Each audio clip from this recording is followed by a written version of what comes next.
presentar al doctor Oscar William Restrepo Henao. Viene en representación de ASACO. Él pertenece a la Universidad Autónoma Latinoamericana de Medellín. El doctor Oscar William Restrepo es docente de tiempo completo en la Universidad Autónoma Latinoamericana, de la Universidad Católica Luis Amigo, de la Universidad Cooperativa de Colombia, entre otras.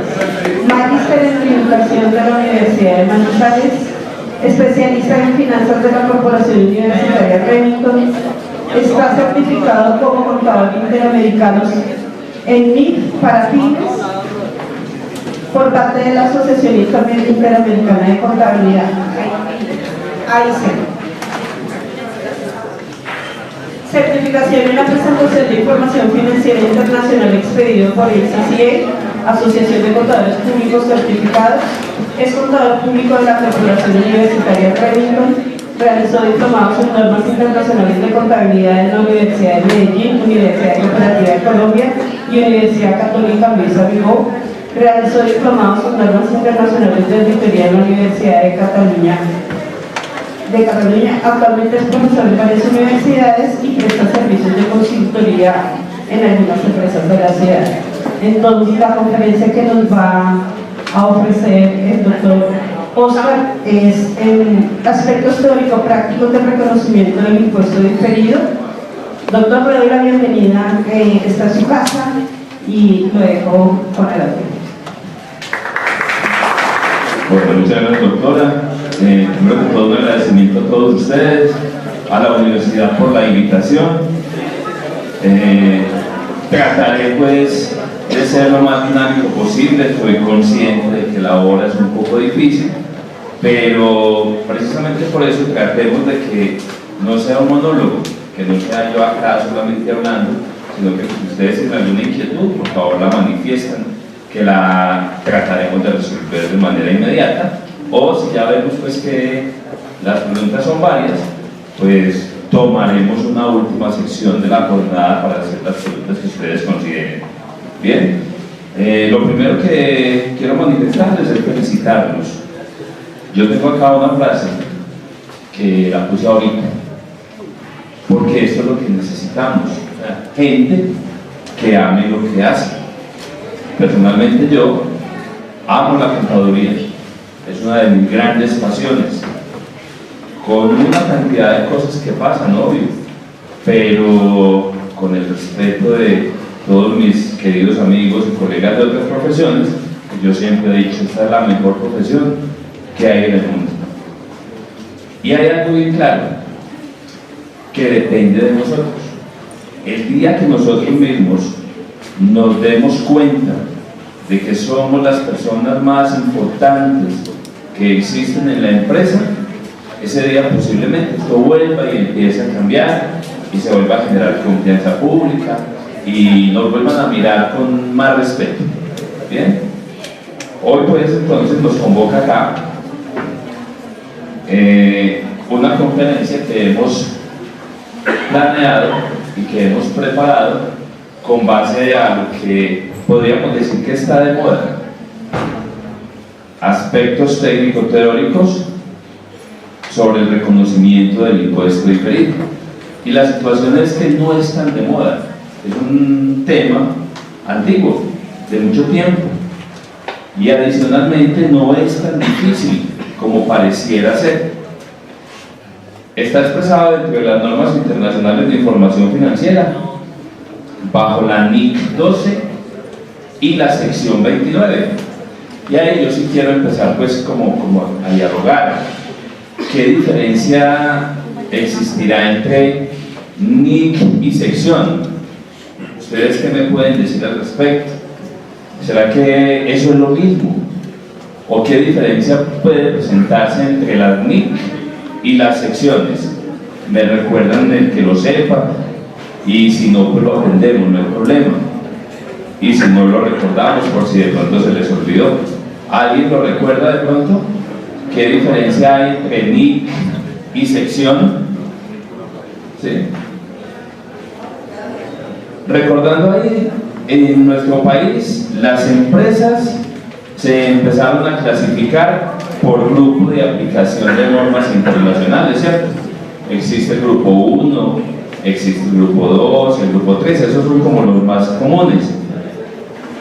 La idea sería que las NIC son aplicadas por empresas que pertenecen al grupo 1 y las secciones se aplican para empresas que pertenecen al grupo 2. Esa va siendo como la parte teórica. Yo me excuso con ustedes acá en este momento porque quiero rendir pues un muy sentido homenaje a dos personas maravillosas de mi vida que fallecieron hace poco. Primero mi papá biológico, y este señor es mi papá contable. Una de mis grandes aspiraciones para yo hoy en día ser docente.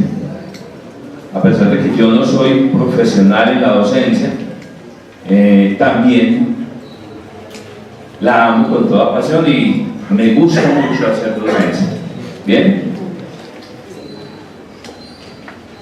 quiero introducir el tema definiendo que lo que convoca a un país que empieza a trabajar en normas internacionales de información financiera son básicamente estos 5 temas. Esta situación va conllevando a que el país se prepare en esa aplicación, que no es fácil. O sea, la cultura de norma internacional se supone para unos 12 años aproximadamente. Es decir, todavía nosotros tendremos unos 6 años más en los que no habrá conciencia de parte de los empresarios y de muchos de nosotros sobre la necesidad o sobre la importancia de estas normas de información financiera. Que yo sí lo digo en todos los escenarios tranquilamente, no es que vayan a arreglar la economía de un país, no es que sean la panacea, no, pero son una forma que hemos encontrado en algunas oportunidades de expresar una información financiera en las empresas de pronto un poco más real, ¿cierto? Por algunos temas y algunos inconvenientes que ya veremos ahorita sobre nuestro proceso contable. ¿Bien? Entonces aquí rápidamente se los digo, son 5 temas básicos. En el país debe existir un cambio de normatividad, inclusive comercial, pero eso representa del proceso un 5%. ¿Y por qué se argumenta esto? Porque miren, las empresas en el momento de iniciar el proceso de normas internacionales de contabilidad, es posible que sus activos sufran una disminución grande. Y esa disminución afecta directamente el patrimonio en cuentas de resultados de ejercicios anteriores. Y posiblemente el impacto sea tan grande que esas utilidades de ejercicios anteriores se vuelvan pérdida. Y que esa pérdida supere el 50% del capital. Y cuando eso sucede en las empresas, pues hombre, entran en causal de disolución inmediata. Entonces lo que se debe cambiar es, miren, no apliquemos ese artículo del Código de Comercio en la adopción de las normas, en el proceso de transición. ¿Sí? Hay un proceso que es muy importante y no tiene nada que ver con contabilidad, el software. ¿Sí?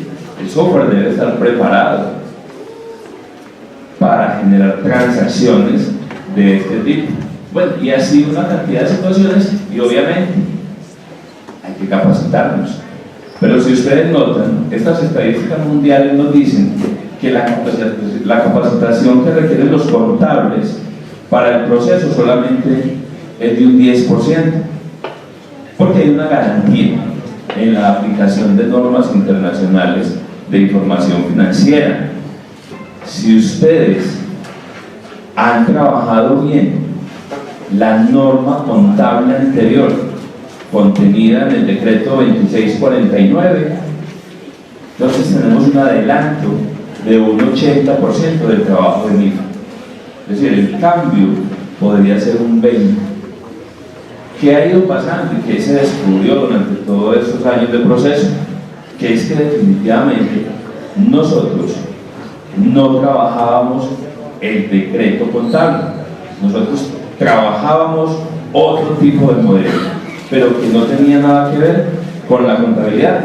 Y voy a decir, no todos, voy a dejar algunos que fueron seguramente juiciosos y que sí invocaron el decreto en cada proceso que hicieron, pero la mayoría de nosotros no lo hicimos. Bien. Resumiendo lo que puede generarse dentro del impuesto diferido, yo les coloco diciendo que simplemente el impuesto o el gasto por impuesto en una empresa se concluye diciendo que es igual al valor del impuesto corriente más el valor del impuesto diferido crédito menos el impuesto diferido débito. Ese resultado me arroja el valor real que se causa por impuesto en una empresa en un periodo determinado. Bien. Quiero allí recordar de esos grupos de empresas cuáles son los criterios que se tienen para clasificarlas en el grupo 1, en el grupo 2 o en el grupo 3. Y para ello, pues, quiero acudir a definir.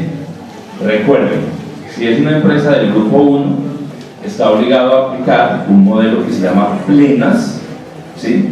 Y dentro de ese modelo están las NIC, las interpretaciones de las NIC, las NIF y las interpretaciones de las NIF. Hoy día, por ejemplo, de las NIC, el modelo anterior hasta el año 2000, tenemos 26 vigentes y se han creado ya 16 NIF, es decir, tenemos 42 estándar para el grupo 1 para aplicar. El grupo 2 entonces está obligado a aplicar un modelo que se llama NIF Pymes, y allá está catalogada la información, está codificada bajo secciones. Son 35 secciones. ¿Sí? Bien. Y las empresas del grupo 3 pues no están obligadas a aplicar ningún modelo de norma internacional, porque los grupos 3 son un grupo de Colombia. Esto no existe en el mundo, pero Colombia, queriendo ubicarse dentro del modelo internacional, determinó que esas empresas lo que aplican es una contabilidad simplificada, ¿sí? Y las categorizó por capítulos. Entonces tenemos 42 estándar para aplicar en el grupo 1, tenemos 35 secciones para el grupo 2 y tenemos 15 capítulos para el grupo 3. Esto es lo que necesitamos empezar a determinar. En el mundo, hablar por ejemplo de propiedad, planta y equipo es tan fácil como decir, hablemos de la NIC 16. Y si estamos en el grupo 2, hablemos de la sección 17, ¿cierto? En Colombia se necesita adoptar un decreto para poder tomar el modelo internacional. Hoy en día estamos estrenando nada más los decretos. El decreto 2483 de diciembre del 2018. Y entonces ya ese decreto nos dice, para hablar por ejemplo de propiedades, planta y equipo, en una empresa del grupo 1 en Colombia, necesitamos decir decreto 2483, anexo compilatorio número 1, ¿sí? NIC 16. Hay que ponerle todos esos matices, porque de todas maneras Colombia le ha hecho algunas enmiendas a las normas, no las aplicamos todas plenamente. Hay algunas que no se aplican porque no se puede, porque nuestra economía no lo soporta, y entonces tenemos que tener claro que hay unos estándares que nosotros aplicamos en Colombia, pero que son los precisamente aceptados acá. Tengo una pregunta por acá. tengo una empresa con estas características. Es una empresa que exporta el 60% de sus operaciones, que es subordinada de una empresa nacional que está obligada a aplicar las leyes plenas, que tiene 22.000 millones de pesos de activos y que tiene 180 empleados. ¿Qué grupo será esta empresa? ¿Será 1? ¿Será 2? ¿O será 3? Grupo 1, ¿sí o no? ¿Por qué? Subordinada, ¿cierto? Además, más del 50% de sus operaciones son con el exterior. Vamos a ver qué nos dice este rosito. ¿Qué pasará? ¿Sí o no? Es decir, esta empresa con esas características, que parece uno, resulta que es dos, ¿cierto? Y es que uno empieza a determinar que es que hay unas condiciones que determinaremos como excluyentes y unas que determinaremos como incluyentes, ¿sí? Excluyentes, con que se cumpla una de ellas se quedan uno, y hay dos condiciones excluyentes. Primera, que la empresa cotice en bolsa. Si la empresa cotiza en bolsa, no analizamos más nada. Segunda excluyente, que la empresa tenga responsabilidad pública de rendir información. Es decir, los bancos, los fondos de pensión, los fondos de cesantías, las cámaras de comercio, o sea, todas estas entidades tienen obligación de rendirle cuentas a un público, y por eso son grupo 1. Entonces, si una empresa cotiza en bolsa o si una empresa tiene responsabilidad pública de rendir información, no analizo más nada. El grupo 1. Bien, ahora, de ese tipo de empresas, la verdad es que en Colombia hay muy pocas. Cuando el gobierno detectó esta situación, dijo: no, pues yo no puedo montarme en un proceso de normas con tanto problema que hemos tenido como para 1000 empresas apenas. No, vamos a poner otras condiciones para que algunas empresas también pertenezcan al grupo 1. Y entre ellas entonces empezó a definir, bueno, valor de los activos. Dice, si el valor de los activos supera 30.000 salarios mínimos, entonces va cotizando para ser grupo 1, ¿cierto? Pero además tiene que cumplir otras condiciones. Son incluyentes. Incluyente significa que debe cumplir varias de ellas. La otra condición fue el número de empleados. Y dijo, bueno, si la empresa tiene más de 200 empleados, el grupo 1. ¿Ves? Entonces, en este orden de ideas, 30.000 salarios mínimos son algo así como 23.000 millones de pesos. Pregunta: una empresa que tenga 30.000 millones de salarios mínimos y que tenga 1.000 empleados, ¿qué grupo es? Resulta que no. Resulta que también tiene que cumplir estas otras condiciones incluyentes. ¿Cuáles son? Transacciones con el exterior, exportar o importar más del 50% de sus operaciones, o tener una relación de ser matriz o ser subordinada de cualquier empresa que esté obligada a aplicar NIC plenas. ¿Cómo es la condición incluyente? Que cumpla una de los empleados o activos, una de esas dos, más una de las transacciones internacionales o de las relaciones comerciales. Para ser uno, entonces necesitaría, por ejemplo, tener 50.000 millones de pesos de activos, tener 100 empleados, por ejemplo, pero exportar más del 50% de sus operaciones. Ahí sí se vuelve uno, cumple una de activos o empleados y otra de las relaciones internacionales o relaciones comerciales. Entonces esa es la situación. Por eso en Colombia nosotros vemos muchas empresas muy grandes que creemos que son de los mismos y son del 12, están obligados a aplicar NIPIMES. Ahora, recuerden que también voluntariamente ellos podrían pensar en aplicar Grupo 1, si están muy cerca de esos topes. Entonces, por eso esta empresa es del Grupo 2, porque miren, a pesar de que cumple con exportar y con la relación social de la que aplique plenas, no cumple ninguna de estas dos inclusive, ¿cierto?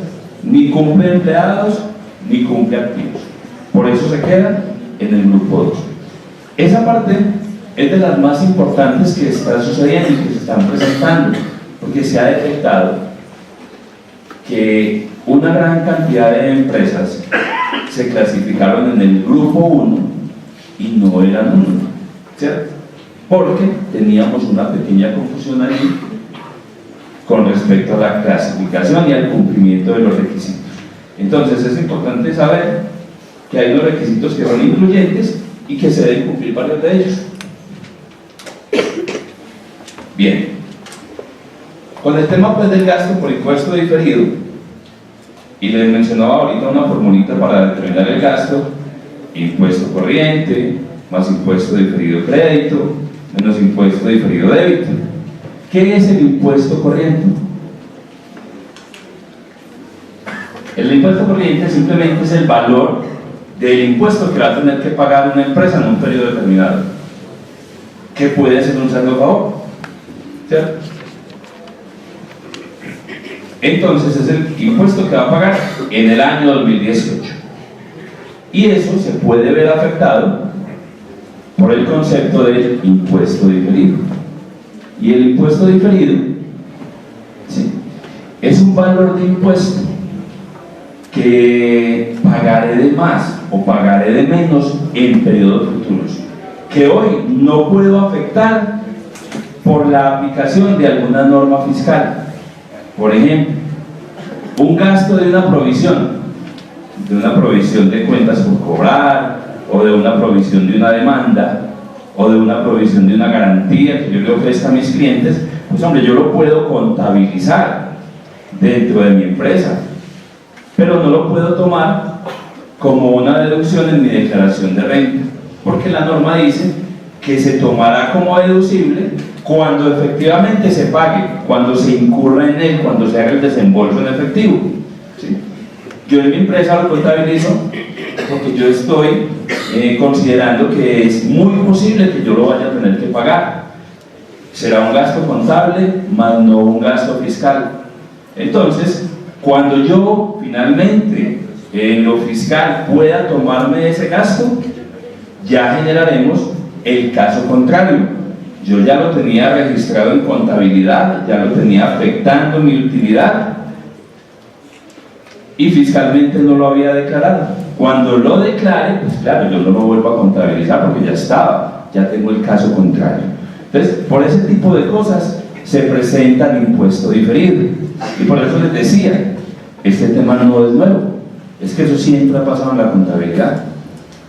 Lo tributario y lo fiscal siempre ha sido diferente. Muy bien. Entonces, ¿por qué se genera eso del impuesto diferido? Y yo quiero retomar algunas de nuestras normas macro, recordando inclusive nuestro decreto 2160 de 1986, que es el que yo más recuerdo. Sé que hay anteriores, pero no los tengo pendientes. Y dice acá, con el 2160, y quería también traérselos para que miremos cómo ha evolucionado el título de las normas que afectan la contabilidad en nuestro país. El decreto 2160, por ejemplo, decía, por el cual se reglamenta la contabilidad mercantil, ¿sí?, y se expiden normas de contabilidad generalmente aceptadas. En su título 2, su artículo 5, principios de contabilidad, hay uno maravilloso, esencia sobre la forma, ¿sí?, que yo no se lo voy a repetir porque sé que ustedes ya lo han trabajado y ya lo tienen pues ahí muy pendiente en su trabajo. Bien. Luego pasamos al decreto 2649. Notemos en el título hay un pequeño cambio. Nos dice por el cual se reglamenta la contabilidad en general, ¿sí?, y se expiden principios y normas de contabilidad. en su título 3 como normas básicas. Miren que acá hablábamos de normas contables básicas, aquí hablamos ya simplemente de normas básicas porque estamos hablando de contabilidad, y en su artículo 11 se repite el principio de esencia sobre la forma. ¿Bien?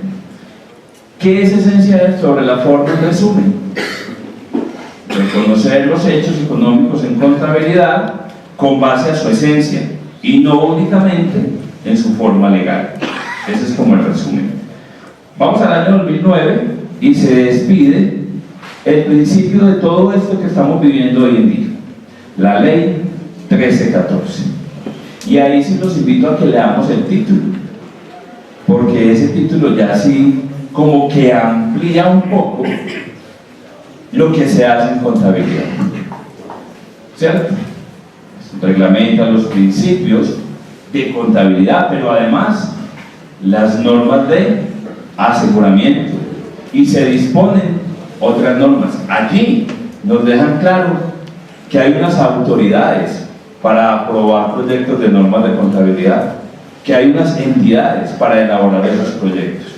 Por ejemplo, si yo les pregunto, ¿qué entidad en Colombia se encarga de elaborar los proyectos de normas internacionales de contabilidad que se deben aplicar? ¿Quién será? ¿Quién sabe de contabilidad en el país? El otro es el Consejo Técnico de la Contaduría. La Junta es como más disciplinaria, ¿cierto? Eso se dio así porque teníamos unos grandes líos frente a los procesos contables. Bien, los nuevos marcos consagrados pues dentro del marco conceptual y la sección 2 de la NI para la PYME no olvidan eso, porque es que después contabilidad también nos ratifican que se debe trabajar sustancia sobre la forma. La PYME sí habla de esencia sobre forma, es lo mismo. Aquí hay unos problemas, o no problemas, sino simplemente unos cambios en traducción. Esto lo traduce una entidad española, que es la que oficialmente está permitida, y para ellos esencia es sustancia, ¿cierto? Entonces es lo mismo. Pero en el fondo nos están diciendo, ojo, los hechos económicos se registran con base a su esencia. Si hay alguna diferencia frente a la norma fiscal, por ejemplo, pues usted lo dejará revelado en algunas notas, pero no los tiene que contabilizar. Entonces hasta aquí, pues yo quisiera tener una conclusión clara, que si esto logro yo que ustedes me lo acepten, yo ya quedaría tranquilo, ¿sí? Tenemos dos conceptos básicos, lo que es la contabilidad y lo que es los impuestos. ¿Cuál es la esencia? ¿La contabilidad o la tributaria? ¿Ustedes qué opinan? Eso. ¿Cuál será la forma? ¿Cuál será la forma legal de lo que nos habla la ley? ¿Y cuál será la esencia? ¿Sí? ¿Ustedes qué creen? ¿Será que la esencia es lo tributario o será que la esencia es lo contable?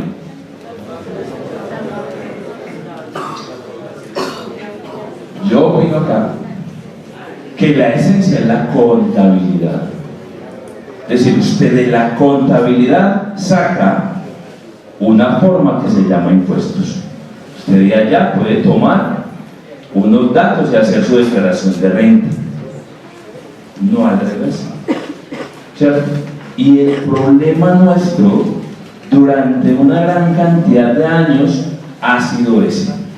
De hecho, cuando uno le empiezan a enseñar NIF, lo primero que le dicen es: ve, quítate ese chip tributario, túmbatelo, que es que cuando estés hablando de tributaria, pues hablaremos de tributaria, pero esto es contabilidad. Y eso se vio muy importante en un documento que se llama el informe Ross. Surgió de una revisión que hizo el Banco Mundial y el Fondo Monetario Internacional, ¿sí? Esas dos entidades hicieron un informe. ¿Y cuál era el objetivo? El objetivo de ese informe era determinar cómo era la contabilidad y la auditoría en Latinoamérica. Ese fue su objetivo. está publicado en el año 2004. ¿Qué dijeron en ese informe de la contabilidad en Colombia? Fue muy contundente y fue muy dura la conclusión. Ellos dijeron, la contabilidad en Colombia es de mala calidad. ¿Sí? ¿Por qué? Porque nosotros pues en esa época nos alcanzamos a alterar un poco con ellos, pero nos dijeron algunas razones que nos fueron bajando un poco. Lo primero era, ustedes tienen muchos reguladores contables, o sea, hay mucha gente a la que se le ocurre hablar de contabilidad y ustedes tienen que correr a hacer lo que ellos dicen. O sea, ratificando eso, por ahí del año 2006, Coldeportes dijo, necesito un plan de cuentas para los equipos de fútbol, exclusivo para ellos. Y no notó pues que ya existían 19 planes de cuentas que podía tomar como referencia y trabajar. Y ese plan de cuentas para los equipos de fútbol surgió y pasó. Y entonces los compañeros que tenían equipos de fútbol en sus asesorías han montado ese plan de cuentas. ¿Sí? Entonces vienen Coldeportes hablando de contabilidad y nosotros contadores teniendo que ir a hacer allá. ¿Sí? Otra frase que les quise dejar allí es por una profesión libre, de unión y sin miedo. Nosotros tenemos que empezar a hacer respetar la profesión. ¿Bien?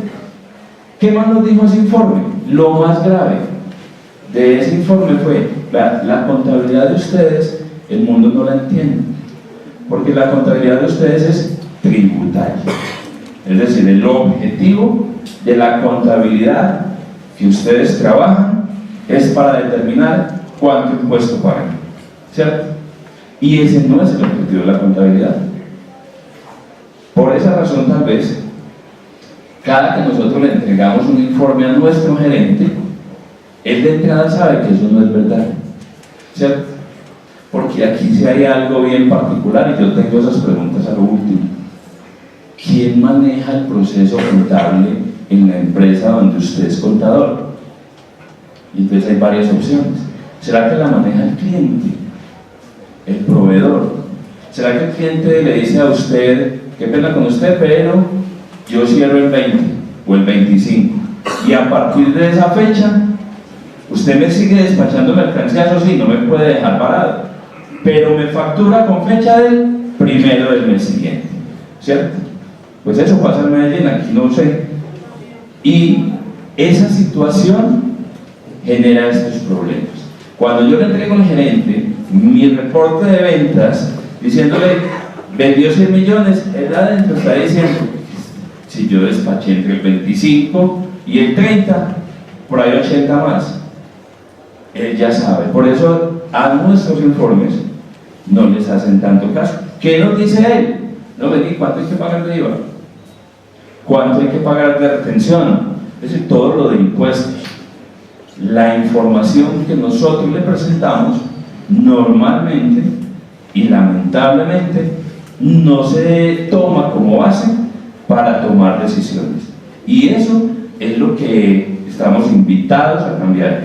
Esto, que además de que pasemos un reporte tributario, también pasemos un reporte financiero, con el cual verdaderamente la empresa tome las mejores decisiones.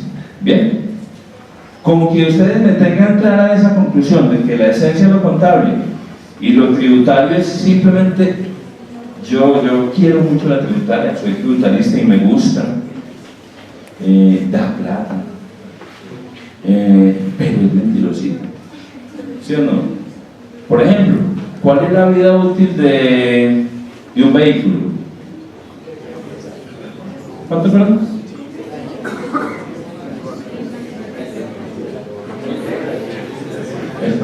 Entonces, hay ahí dos casos. Ustedes dirían, venga, usted me está preguntando ¿la vida útil tributaria o me está preguntando la vida útil real de eso? ¿Cierto? Porque ¿qué es vida útil? Es que el tiempo, que el carro dura dándome plata. ¿Ves?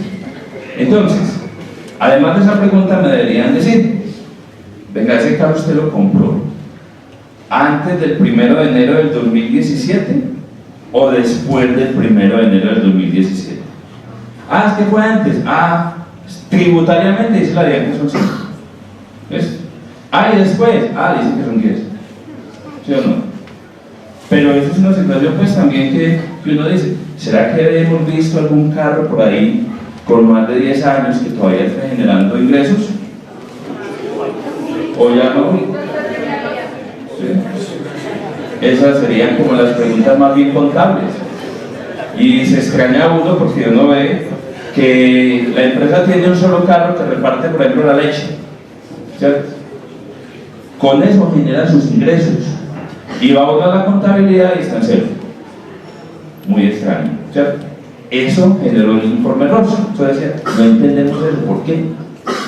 Y tuvimos que concluir que es que la contabilidad que hacíamos era una contabilidad más enfocada a lo tributario. Y entre ellos dos, entre la contabilidad y la tributaria, pues se han generado pues, dentro de la vida como unas historias, una novela. En ocasiones, la contabilidad quisiera acercarse a la tributaria, pero la tributaria pues, se aleja. ¿Bien? ¿Qué va pasando? Pues la tributaria pues, le da como pena y se trata de arrimar a la contabilidad, pero ya la contabilidad está brava y dice, no, nada de eso. Y bueno, y ahí hay varios casos pues donde tratan de generarse unas conversaciones entre ellas, se cambian de lado a este, por ahí es, ¿sí? ¿Qué pasaba con la contabilidad y la tributaria en la aplicación de nuestra norma anterior? Hay unos conceptos que coincidían, de hecho muchos, así más o menos era. Todo esto coincide entre lo que es contabilidad y lo que es tributaria. Aún así, con todas esas coincidencias, nosotros deberíamos preparar 200 conciliaciones o más frente a la información contable y tributaria. ¿Qué pasa hoy en día con la NIF, que es nuestro modelo contable y la tributaria? Esto quedó aproximadamente así. Ya lo que coincide es más poquito. Y eso genera entonces que debamos hacer unas 700 o más conciliaciones. ¿Qué pasa en nuestra realidad de empresa, en nuestra realidad de desarrollo profesional? Pues hombre, los empresarios y nosotros los contadores, no me voy a sacar ahí, pues procuramos para que esta diferencia no sea tan poquita, ¿cierto? Entonces compramos un vehículo y aún sabiendo que ese vehículo va a durar más o va a durar menos, le igualamos la vida útil a la tributaria para que no se presenten diferencias en ese concepto, ¿cierto? Entonces siguen pasando lo mismo que ha pasado toda la vida, y es lo que les decía ahorita. ¿Cuándo se enterará el empresario de que eso es necesario ponerlo diferente? Pasarán como 12 años, decía, ya van 6, ¿cierto? Faltan otros 6. Porque también dentro de nuestro desarrollo, pues podríamos nosotros decirle esto, gerente, yo le voy a poner los 10 años que usted me dice para que eso no presente diferencias. Va para esa, pues. Y ahí podríamos decir quién maneja la contabilidad. Parece que es el gerente entonces. Pero bueno, eso no es lo más grave. Lo más grave es que dentro de algunos años alguien viene y revisa. Puede ser una autoridad tributaria o cualquier fiscal o alguien, un amigo del gerente que quiere ir a hacer una auditoría en la empresa. Y va y mira que el vehículo tiene asignada una vida útil de 10 años. Y claro, como el señor ya de pronto hizo un curso de NIF o lo que sea, dice, venga, ¿y por qué le pusieron 10 años a ese vehículo? Y el gerente dice, no, yo no hablé con el contador. ¿De cuándo? De vos, porque el gerente, pues no se acuerda, que usted y yo hablamos, que para que no se presentaran diferencias, conmigo, ¿cuándo? Entonces, allí es donde nosotros mismos empezamos a permitir que nuestra contabilidad no presente la información que debería presentar. Muy bien, Ahora, concluyamos entonces, ¿por qué eso del impuesto diferido? ¿Por qué se genera el impuesto diferido? Y hay una respuesta básica. El impuesto diferido se genera simplemente porque es que la información contable y la información tributaria son diferentes. Esta es la razón por la cual se genera el impuesto diferido. Y que nosotros así queramos hacerlas iguales, no es posible. Hay algunos factores que hacen que sean definitivamente diferentes. Y donde son diferentes es donde se genera ese impuesto diferido. Ahora, ¿qué clases de diferencias se pueden presentar entre la información contable y la información tributaria? Porque hay unas diferencias que te obligan a causar impuestos diferidos y hay otras que no. Las diferencias que se presentan entre la información contable y la tributaria se clasifican en tres. Tenemos unas que se llaman diferencias permanentes, otras se llaman diferencias temporarias y otras se llaman diferencias temporales. ¿Ves? Estas son las clases de diferencia que se presentan entre la información contable y la información tributaria. ¿Qué es una diferencia permanente? Se presenta entre la contabilidad y lo fiscal, en cuentas de balance o en cuentas de resultados, pero no son objeto de compensarse en periodos futuros. Por ejemplo, los gastos no deducibles, los ingresos no constitutivos de renta. Tenemos el caso del 4 por mil. El 4 por mil me acepta una deducción fiscal del 50%. Ese otro 50% no lo puedo tomar como deducción ni el año entrante, ni dentro de 2 años, ni dentro de 10 años, simplemente se pierde como deducción. Entonces ese tipo de diferencias se llaman permanentes y no generan impuesto diferido. Bien, ahora tenemos las diferencias temporarias. Las diferencias temporarias son aquellas que se presentan entre la información contable y la fiscal en cuentas de balance, activo, pasivo. Patrimonio, recuerden que es el residuo, ¿cierto? Pero básicamente son las que se presentan en el activo y en el pasivo. Y esta clase de diferencias sí generan y son objeto de contabilizar impuesto diferido. Ahora, allí estaría de pronto la razón por la cual yo me ajusto, me acomodo un poco a que la información contable sea igual a la fiscal. Porque si eso es igualito, si no hay diferencia, entonces no tengo que hacer nada del impuesto diferido. ¿Qué son diferencias temporales? Se presentan en cuentas de resultados. Y tendremos una máxima que se aplica. Toda diferencia temporal es temporaria. Bien, pero no toda temporaria es temporal. Contablemente hablando, uno diría, toda diferencia que se presenta en cuentas de resultados también se presenta en cuentas de balance. Bien, pero no toda diferencia que hay en cuentas de balance está en cuentas de resultados.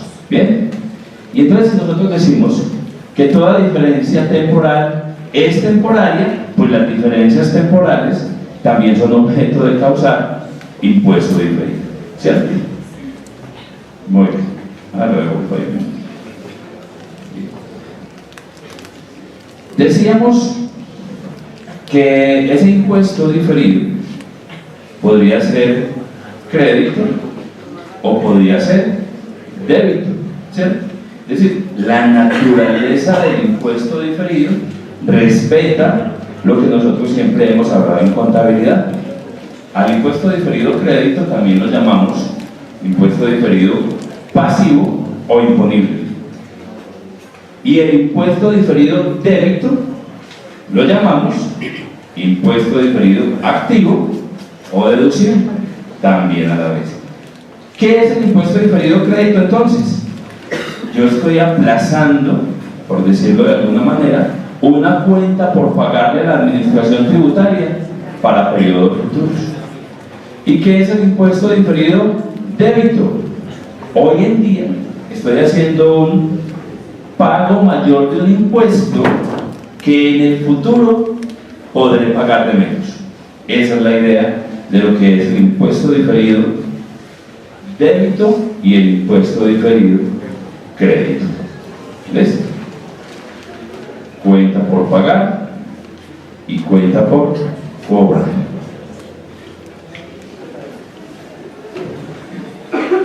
Ahora, como eso es contabilidad, nosotros deberíamos tener alguna clave para saber cuándo el impuesto diferido es por cobrar y cuándo es por pagar.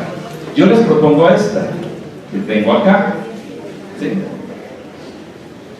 Un resumencito, creo yo, muy sencillo, que define simplemente, vean, cuando los activos de NIF, o sea, los de contabilidad, sean mayores que los fiscales, usted está enfrentando un impuesto diferido pasivo. ¿Bien?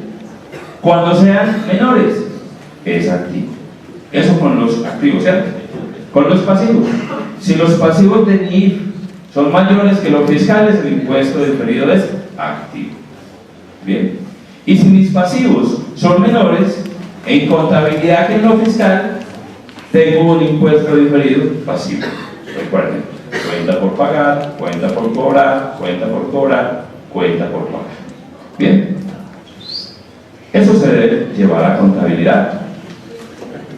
¿Cómo se contabiliza entonces el impuesto diferido?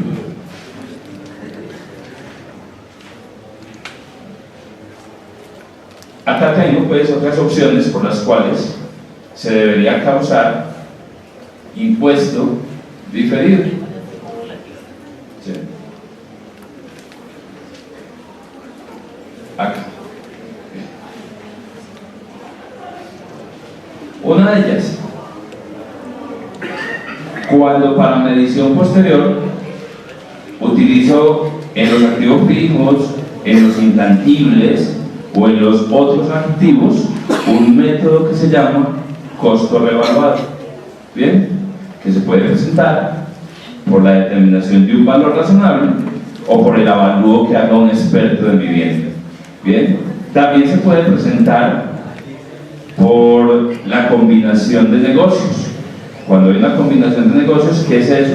Que una empresa compra a otra y producto de esa transacción se contabiliza el crédito mercantil. Cuando eso sucede, pues, eso es normalmente y vulgarmente lo llamamos la prima del negocio. Cuando eso sucede, también se contabiliza impuesto diferido. Bien, también se genera impuesto diferido cuando se paga el impuesto de renta bajo el modelo que llamamos renta presuntiva y por lo que ya dijimos, por las diferencias temporales.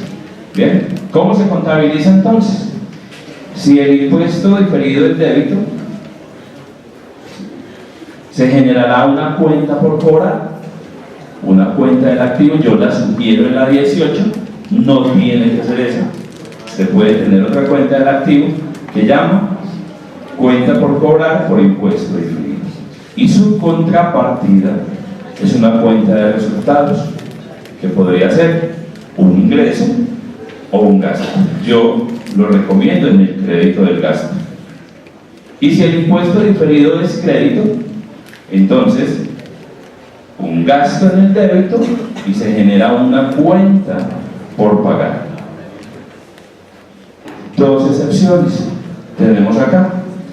Cuando es por reavalúo de activos fijos, no se utilizan estas cuentas. Bien. O cuando es por la combinación de negocios, tampoco se utilizan estas cuentas. Bien, ya miraremos cuál cuenta utilizaremos en la aplicación de un ejemplo.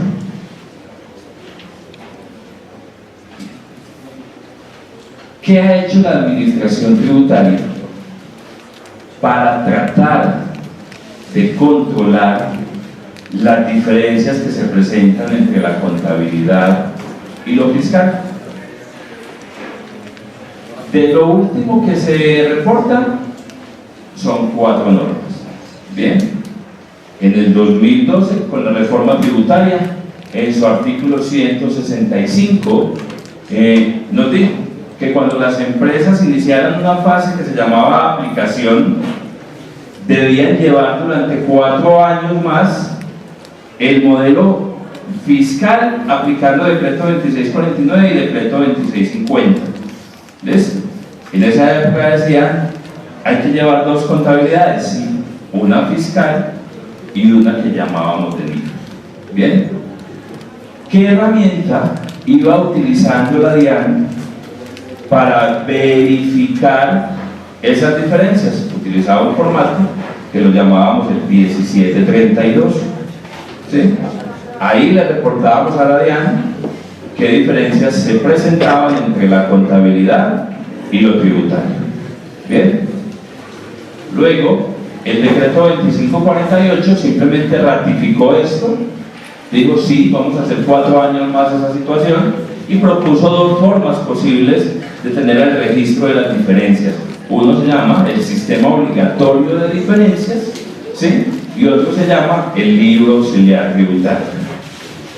En esa época se generó que las empresas tuviesen que actualizar su ruta, exponiendo una responsabilidad nueva que se llama obligados a llevar contabilidad. La ley 1819 pretendió igualar lo contable y lo tributario. Extraño, porque ellos, siendo conscientes de que eso no es igual, pues esa fue la sugerencia que salió. Vamos a igualar lo contable y lo tributario, pero seamos conscientes de que hay algunas excepciones. ¿Bien? Y ese decreto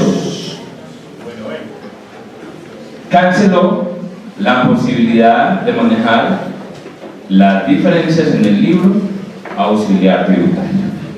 Bien. El control se hacía por el mismo 1732.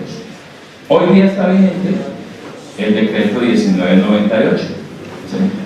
Que nos habla de una conciliación fiscal en un documento que se llama control de detalle, ¿cierto?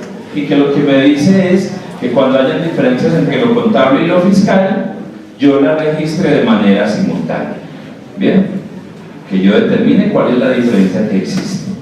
Y hoy en día, pues, dentro de los procesos que se trabajan para esta conciliación, se está utilizando un nuevo formato que despidió la DIAN, que es el formato 2516. Mediante ese formato le estamos contando a la DIAN qué diferencias hay entre lo contable y lo fiscal. La novedad de este formato es que incluye los cálculos que se hicieron por impuesto diferido. Bien, listo. Hagamos un ejemplo, pues como más de aplicación para determinar ese reconocimiento del impuesto diferido y para que no se me aburran. Ustedes ahí tienen cuaderno todos. Entonces tenemos aquí el caso de una empresa que compra una maquinaria, ¿sí? La vida útil que se le asigna casualmente es la misma fiscal, 10 años. La tasa de impuestos del país donde está ubicada esa empresa es del 33%. Y hay 2 novedades. Cuando se termina el año 4, un perito, un experto, hace un avalúo y define que el valor de la maquinaria es de 9 millones de pesos en ese momento, año 4. Esa situación, pues a pesar de que ese bien para el que quedó otra vez con un valor superior, pues no genera que la vida útil inicial asignada se cambie. ¿Bien?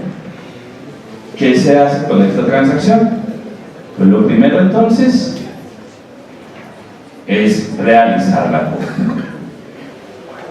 Compramos la maquinaria, retiramos la plata del banco y acá les coloco. Los códigos de cuenta que estoy utilizando son los referentes al decreto 2650 no tienen que ser esos. ¿Ves? Ahora, si queremos que sean esos, yo los debería adoptar mediante una política contable. Para estas transacciones tampoco estoy utilizando ningún tipo de impuesto en ella, es decir, no hay IVA, no hay retención, por una situación fundamental: los impuestos no tienen ningún cambio, con los impuestos no hay ningún problema. ¿Bien? ¿Listo? Para efectos, pues, de llevar a cabo el proceso, yo debería depreciar año a año el bien. Y de acuerdo a lo que me dijeron fue, pues, vale 10 millones, no hay ningún reporte de valor de salvamento y su vida útil son 10 años. Es decir, la depreciación anual es de 1 millón de pesos. Y simplemente la contabilizo, ¿cierto? Gasto de depreciación contra la depreciación acumulada. Este registro contable entonces se repetirá durante los años 1, 2, 3 y 4, hasta ahí, ¿cierto? Porque recuerden que al final tenemos una novela. ¿Bien? Listo. Al final del año 4, pues yo tengo las siguientes situaciones: un activo fijo, maquinaria que vale 10 millones y una depreciación que está acumulada en 4 millones. Es decir, el valor en libros de ese activo es 6 millones de pesos. ¿Bien? Y llegó un perito y me dijo que ese activo, en las condiciones en las que lo teníamos nosotros, podría tener un precio de 9 millones. ¿Bien? Miremos acá, en una especie de papel de trabajo contable y fiscal, ¿qué le fue pasando a este activo en estos primeros 4 años? En el primer año, pues simplemente fue la compra, lo deprecié y quedó en libros en 9. En el segundo igual, quedó en 8. En el tercero, va en 6 millones, el perito me dice, vale 9, yo fiscalmente no puedo hacer nada con eso, y ya se me empieza a presentar ahí sí una diferencia. En contabilidad voy a tener 9 millones y en lo fiscal voy a tener 6. Es una diferencia temporaria porque es en la cuenta del activo fijo, ¿cierto? Y como diferencia temporaria, pues debería causar impuesto diferido. Bien, esa es la situación que ocurrió aquí. Ok. ¿Qué pasa entonces en ese año 4? Lo primero que yo tengo que hacer es reconocer el nuevo avalúo en mi contabilidad. Debo contabilizar que mi bien ya vale más de lo que yo lo tengo en libros. Bien, esto lo consideraremos un reavalúo positivo. ¿Cómo se contabiliza el reavalúo? Existen 2 formas para contabilizar el reavalúo. Una de ellas se llama eliminación de la depreciación contra el mismo activo y la otra se llama reexpresión. ¿Bien? Yo acá tengo el ejemplo planteado con la eliminación, con los saldos de la eliminación. Sin embargo, también al final tengo cómo sería el cálculo para hacerlo bajo la reexpresión. ¿Bien? Entonces, teniendo en cuenta que vamos a aplicar de manera inicial la eliminación de la depreciación, lo primero que hago es determinar los saldos, ¿cierto? Y hacer un registro contable en el que me dicen, vean, elimine la depreciación, acredite el activo. Cuando yo hago este registro contable, entonces estoy diciendo, al activo le acredité 4 millones y su contrapartida fue depreciación. ¿Listo? Al activo le acabo de debitar 3 millones y entonces su saldo ya va a ser 9, que es lo que me está diciendo el perito, ¿cierto? Y la depreciación va a quedar en 0, porque ahí la eliminé. Bien, el primer método es elimine la depreciación contra el mismo activo. Ahí eliminé depreciación, la llevé contra el mismo activo y reconocí la diferencia que es el reavalúo. Ahora, la contrapartida va a patrimonio. Y ese reavalúo se deberá ir compensando en los periodos futuros. Bien. ¿Qué pasa entonces a partir del año 5? Bien. Contablemente, pues yo ya tengo un bien que no tiene una base de depreciación de 10 millones, ¿cierto? La base de depreciación son 9 millones. Eso vale mi activo. ¿Y cuál es la vida útil restante de ese activo? 6 años, ¿cierto? Es decir, que a partir del año 5, contablemente, la depreciación va a ser 1.500.000. La registro normal, ¿cierto? Y ese registro se repite hasta el año 10. Al final de su vida útil, pues tanto el activo como la depreciación van a tener un costo de 9 millones de pesos. Es decir, ya mi activo va a quedar en cero. Y se supone que ahí ya mi activo no lo voy a usar. Ya no lo vuelvo a usar. Muy bien. Pero entonces, ¿qué pasó en ese año? Vamos a mirar. Recuerden que se generó esa diferencia de 3 millones de pesos y eso genera un impuesto diferido. La aplicación de la NIF 12 o la sección 29. ¿Cómo se calcula el impuesto diferido? Fácil. Diferencia presentada por tasa impositiva y me da el impuesto diferido. Traje el cuadrito para que recordemos cuál será la naturaleza de ese impuesto diferido. Lo voy a quitar un minutito. Aquí decimos, mire, mi activo contable es mayor que mi activo fiscal. Entonces mi impuesto diferido será de qué naturaleza. ¿Se acuerdan? Pasivo, ¿cierto? Activo de NIF mayor que fiscal. Entonces el impuesto diferido es pasivo, crédito o imponible, ¿cierto? Ahora vamos a registrar ese impuesto diferido y decíamos ahorita, ojo, el registro del impuesto diferido que se compensa en periodos futuros no se hace como normalmente lo pusimos, gasto contra cuenta por pagar. No, este impuesto diferido se contabiliza en la misma cuenta que contabilizamos el reavalúo, exactamente en la misma.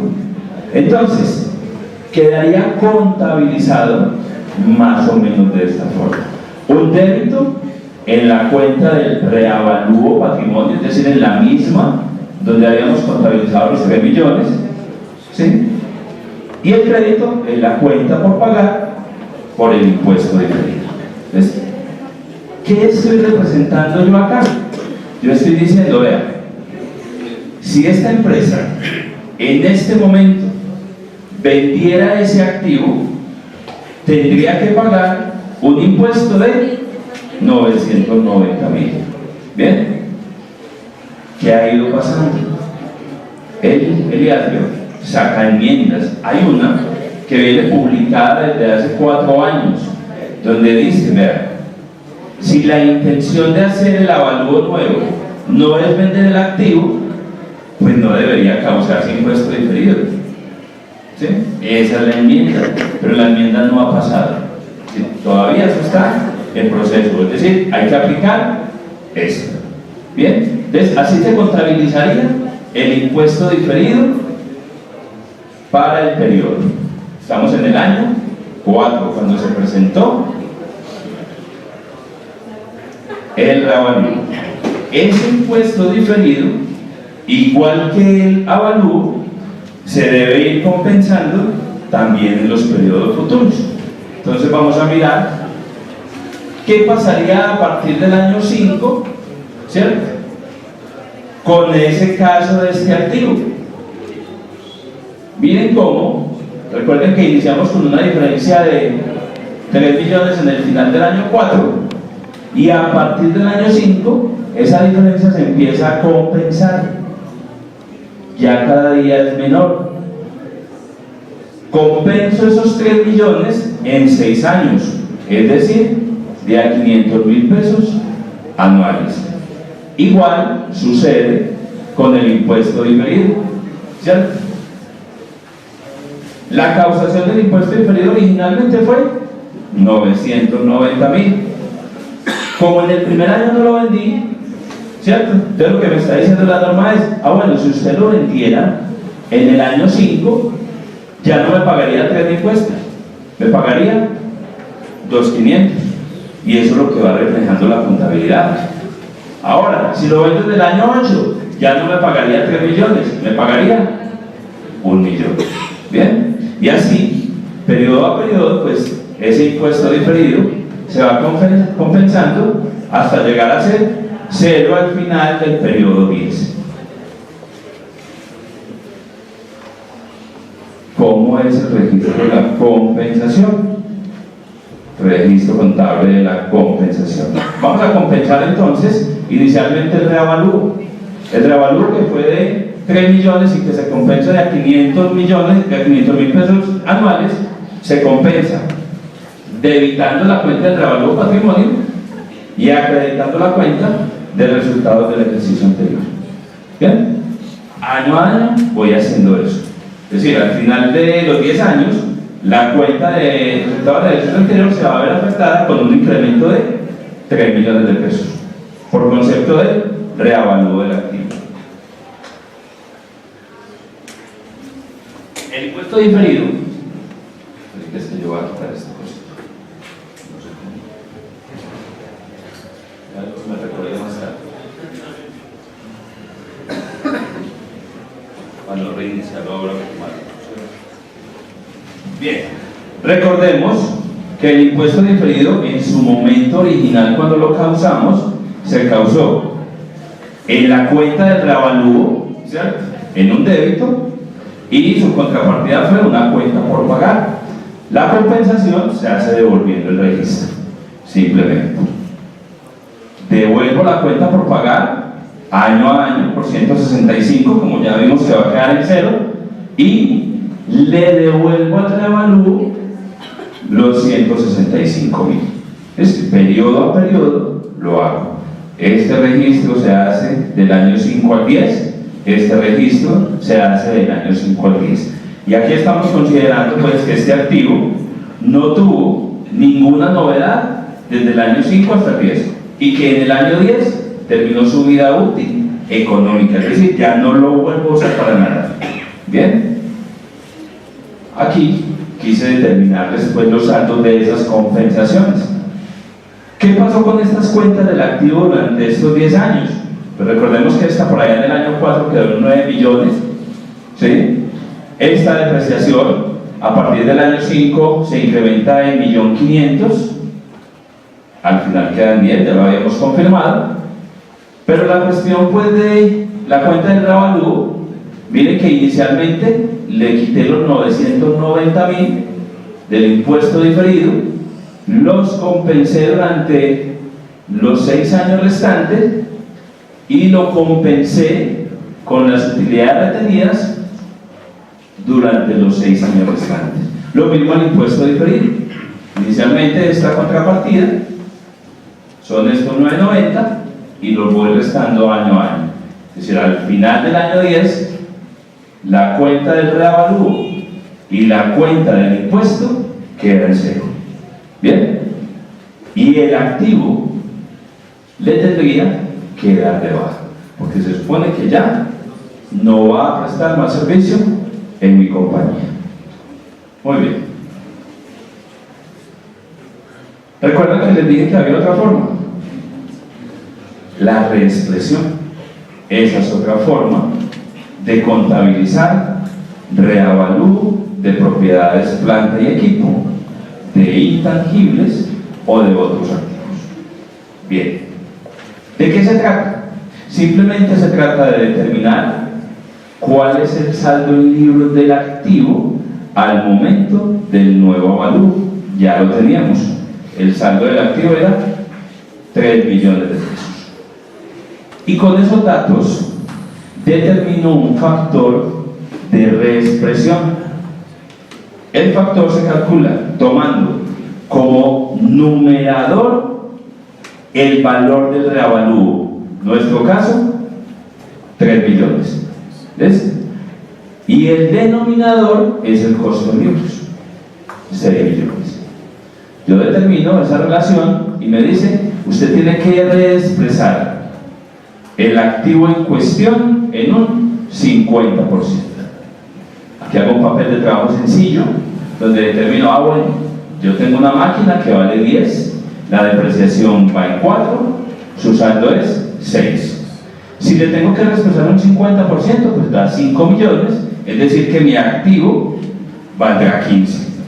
Y mi depreciación, le sumo 2 millones, quedará en 6. Para que finalmente tomando 15 menos 6, me da los 9 millones, que son los que me está diciendo el experto que vale ese bien. ¿Ves?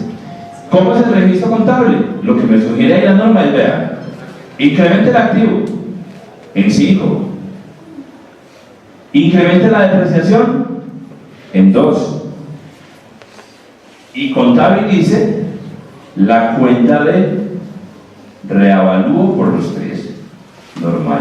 Y allí yo tengo ya garantizado que mi activo en contabilidad tiene el mismo precio que me dijo el experto que vale ese activo. Bien, esto con referente a reavalúo, que es el que me define contabilizar el impuesto diferido de una manera diferente a lo que normalmente se hace. ¿Ves? Aquí tengo otro ejemplo con el caso de un tema que se llama financiación implícita, ¿cierto? La financiación implícita se refiere a que usted puede tener transacciones con sus clientes y proveedores consideradas crédito de largo plazo, ¿bien? O las puede tener referenciadas a una tasa de interés en caso de que en ese sector se cobren intereses por un valor inferior al que normalmente se cobran los intereses. Si sucede alguna de esas dos cosas, entonces hay que causar un concepto que se llama financiación implícita. Yo acá pues, tengo el ejemplo de una empresa que compra 50 millones de pesos, que da un plazo de 4 meses para el pago y que según sus políticas contables internas, esos 4 meses son largo plazo o plazo comercial fuera de lo normal. Tengo el caso también de una venta que es realizada a 6 meses y que de acuerdo también a esas políticas contables es de largo plazo. Y hay unos datos allí básicos para calcular un estado de resultados. Bien, la NIF 15 que entró en vigencia el año pasado, ¿sí?, nos estaba determinando. Vea, para considerar una transacción de largo plazo, usted puede, porque es una sugerencia, puede definir que es aquel que desde el momento en que se genera la transacción, usted sabe que se va a demorar más de un año para pagarlo o para que se lo paguen. ¿Listo? Es decir, ya definió que el largo plazo es mayor a un año. Pero es una sugerencia. Ahora, esto es NIF. Recuerde que esto lo aplica grupo 1.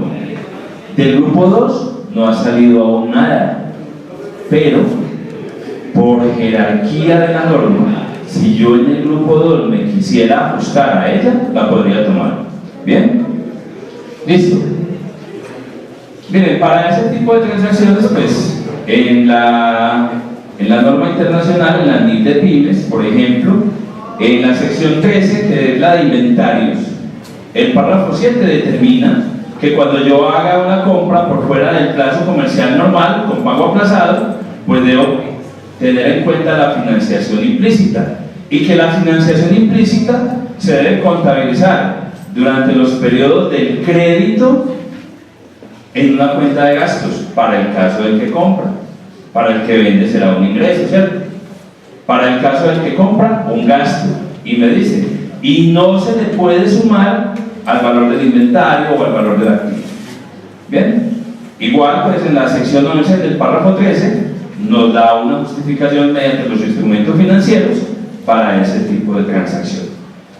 Cuando yo presento una transacción como esas, pues hombre, yo tengo que hacer el cálculo de una tasa interna de retorno o el cálculo de un valor presente, porque lo que me define la norma es, si se presentan ese tipo de transacciones, usted tiene que reconocer en el momento inicial de la transacción según el valor presente.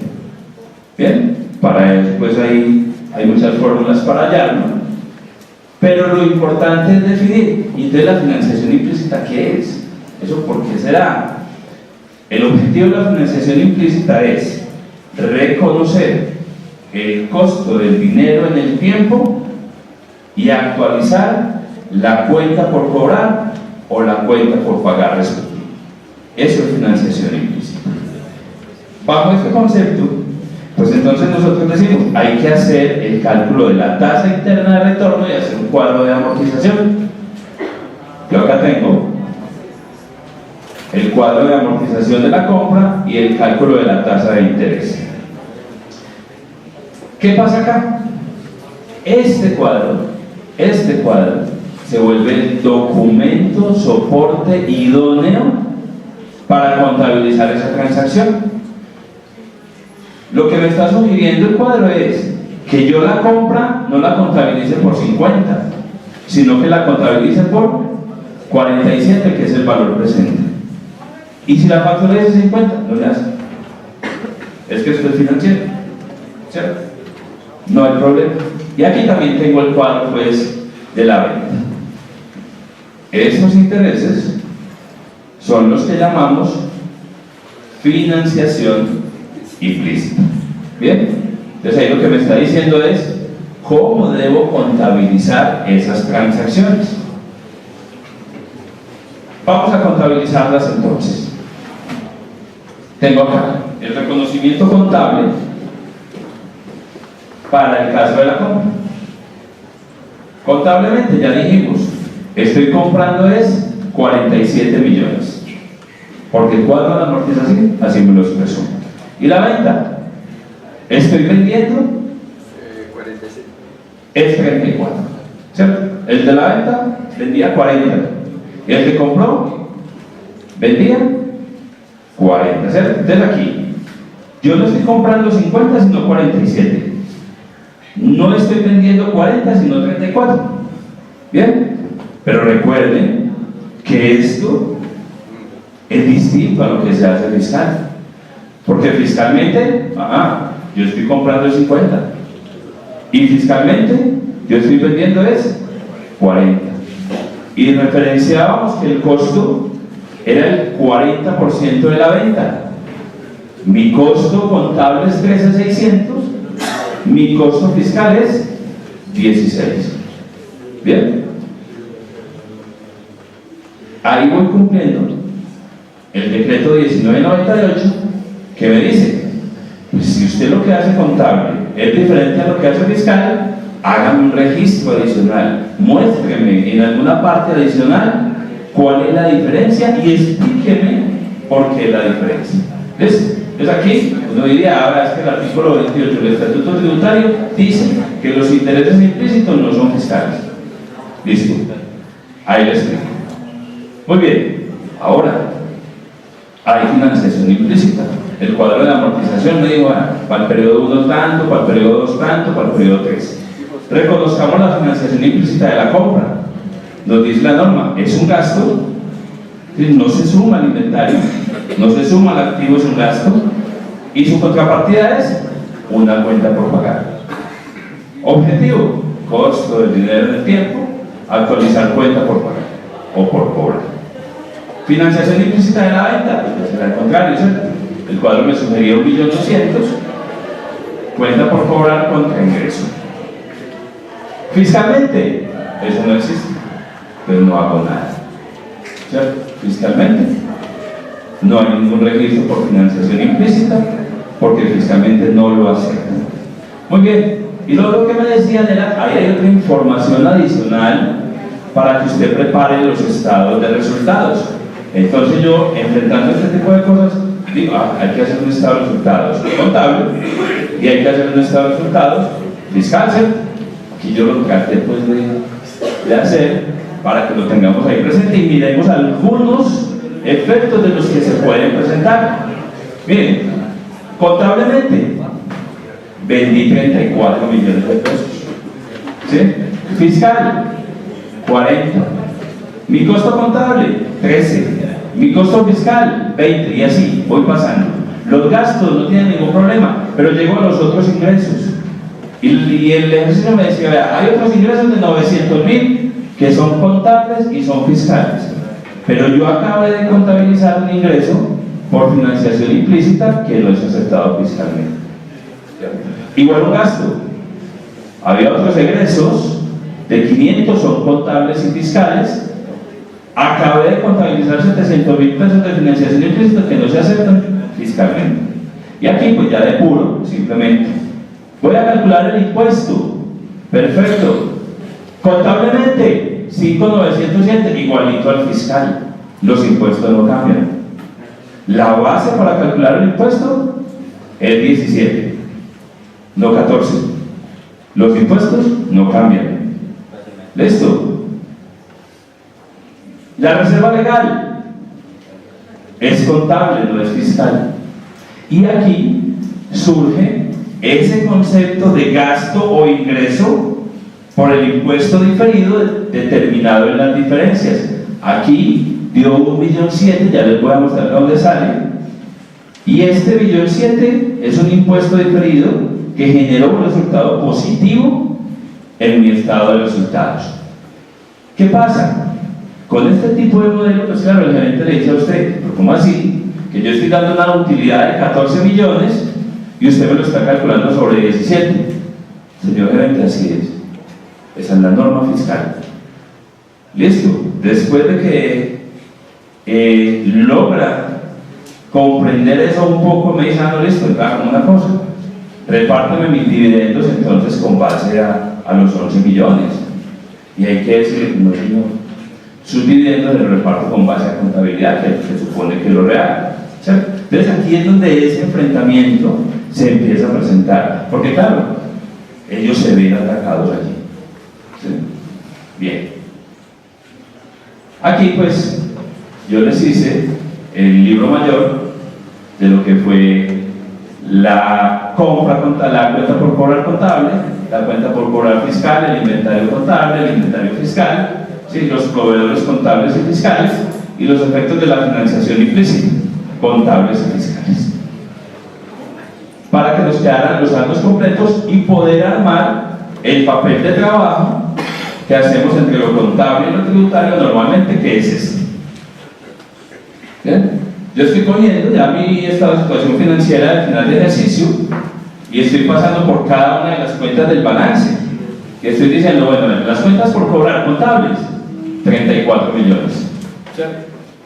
Fiscales, 40. Diferencia, 6. Activo contable menor que activo fiscal, impuesto diferido. Activo. Bien. Cuentas por cobrar por financiación implícita son contables más no fiscales.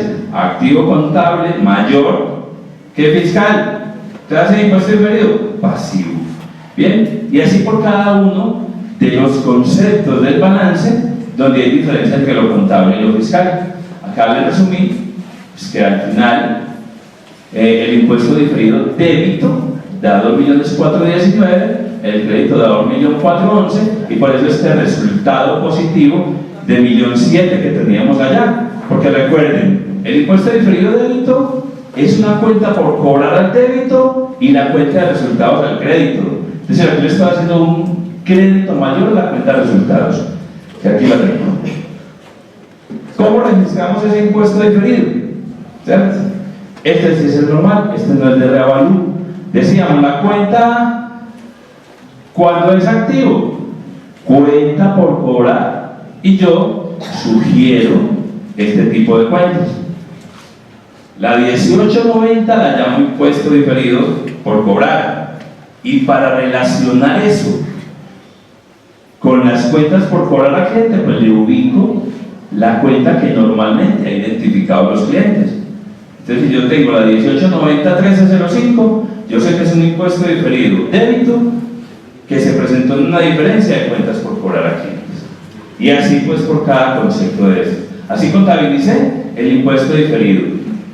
Los registros de débitos y créditos generaron el 1.007.000 final. Fiscalmente, nada, no se registra eso, el impuesto diferido no es fiscal. ¿Bien? ¿Listo? Acá está terminando y aquí está pues como el resumen de esa cuenta del impuesto diferido y por qué dio 1.007.000, ¿cierto? Había un impuesto diferido activo en clientes, en inventario y en la cuenta por pagar de financiación implícita, y un impuesto diferido pasivo en la cuenta por cobrar de financiación implícita y en los proveedores. Eso fue lo que generó el 1.007.000 que me está ayudando a incrementar la utilidad. Muy bien, este es el caso de financiación implícita, pero hay más, ¿cierto? Muchas más diferencias se pueden presentar. Ahora ustedes van dependiendo, porque decíamos, es que pueden ser 700 o más, ¿cierto? Y porque también es un poco comprensible que los gerentes y algunos de nosotros digan, no, igualemos esos valores. De lo contable a lo fiscal, igualemos eso. Pero ojo, mucho cuidado, de verdad, porque es que cuando en una inspección tributaria se ven esos dos informes igualitos, eso sí es muy extraño. Es decir, nosotros ya hemos todo el argumento para decir la contabilidad distinta a la tributaria. Entonces, cuando eso se ve igualito, ahí hay una alerta. Entonces, para que estemos pendientes de eso. O sea, hay varios conceptos allí. Yo sé que ya están cansaditos, se los voy a pasar y quería dejarles estas reflexiones, ¿cierto? Simplemente que las hemos ido hablando. ¿Quién lleva el proceso contable de su empresa? Los dueños, los gerentes, los clientes, los proveedores, la DIAN. En su empresa priman los acuerdos comerciales sobre los principios de contabilidad. Y le salen a uno a veces, es que el software no permite hacer el reconocimiento si no es con la factura. No digan al software que no sea así. El software se tiene que acomodar a lo que yo hago. Bien, muy bien. Yo no sé si alguna inquietud o alguna pregunta, me excusan la demora y les dejo este dato.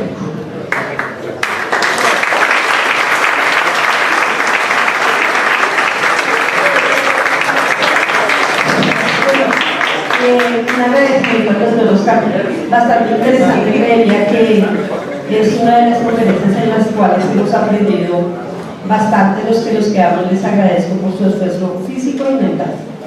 Con esto terminamos nuestra semana de celebración del Día del Contador. Solamente les comento que la Junta Central de Contadores, el Instituto Nacional de Contadores, hoy en su celebración manifestaron que debemos de primero gritar a voz popular: soy contador y amo mi profesión. ¿Por qué? Porque nuestra profesión se está deteriorando un poco por la falta de compromiso y de ética de nosotros mismos. Espero que sea realmente de corazón que lo digan, y es una profesión que vale la pena y que tiene mucho esfuerzo, pero es, si se hace de corazón, bastante productivo en todo aspecto. Qué pena, un minutico nomás. Es que ahí la doctora que habla de la Junta Central me hizo recordar algo. La semana pasada, miércoles de la semana pasada, salió el primer auto de investigación para un contador público al cual la Junta Central visitó y se dio cuenta y evidenció que la contabilidad de esa empresa que él asesoraba no estaba bajo NIF. Ya hay una jurisprudencia. Entonces también es estar como alertas y atentos a eso, porque mucha gente lo que le dice a uno, bueno, y si yo no trabajo, ¿eso qué? Pues, si yo no aplico la NIF, ¿qué? Ya está la primera sanción, pues o la primera propuesta de sanción para ese señor, para que por favor también lo tengan ahí presente.